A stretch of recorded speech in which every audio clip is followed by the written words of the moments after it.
एक समय की बात है, एक राज्य में एक प्रतापी राजा राज करता था। एक दिन उसके दरबार में एक विदेशी आगंतुक आया और उसने राजा को एक सुंदर पत्थर उपहार स्वरूप प्रदान किया। राजा वो पत्थर देख बहुत प्रसन्न हुआ।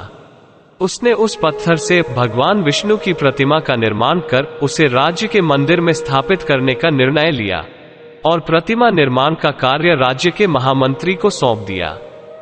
महामंत्री गांव के सर्वश्रेष्ठ मूर्तिकार के पास गया और उसे वह पत्थर देते हुए बोला, महाराज, मंदिर में भगवान विष्णु की प्रतिमा स्थापित करना चाहते हैं।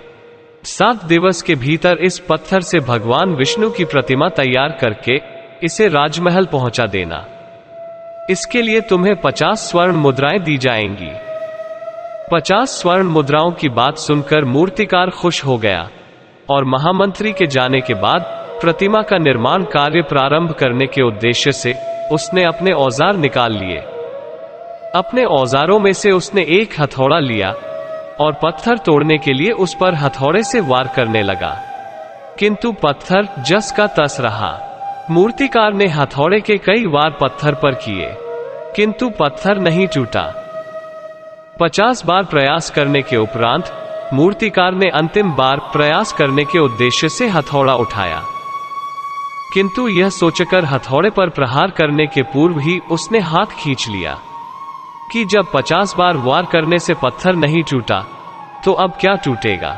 वो पत्थर लेकर वापस महामंत्री के पास गया और उसे यह कह वापस कर आया कि इस पत्थर को तोड़ना नामुमकिन है, इसलिए इससे भगवान विष्णु की प्रतिमा नहीं बन सकती।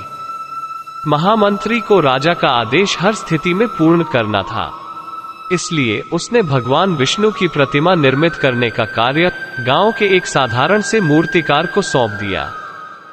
पत्थर लेकर मूर्तिकार ने महामंत्री के सामने ही उस पर हथौड़े से प्रहार किया और वो पत्थर एक बार में ही टूट गया। पत्थर टूटने के बाद मूर्तिकार प्रतिमा बनाने में जुट गया। इधर महामंत्री सोचने लगा कि काश पहले मूर्तिकार ने एक अंतिम प्रयास और किया होता तो सफल हो गया होता और 50 स्वर्ण मुद्राओं का हकदार बनता। तो दोस्तों, इस कहानी से हम क्या सीखते हैं? हम भी अपने जीवन में ऐसी परिस्थितियों से दो चार होते रहते हैं। कई बार किसी कार्य को करने के पूर्व या किसी समस्या के सामने आने पर उसका निराकरण करने के पूर्व ही हमारा आत्मविश्वास डगमगा जाता है और हम प्रयास किए बिना ही हार मान लेते हैं।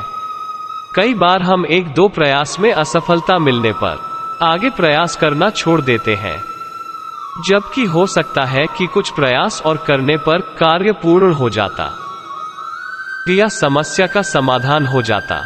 यदि जीवन में सफलता प्राप्त करनी है तो बार बार असफल होने पर भी तब तक प्रयास करना नहीं छोड़ना चाहिए जब तक सफलता नहीं मिल जाती।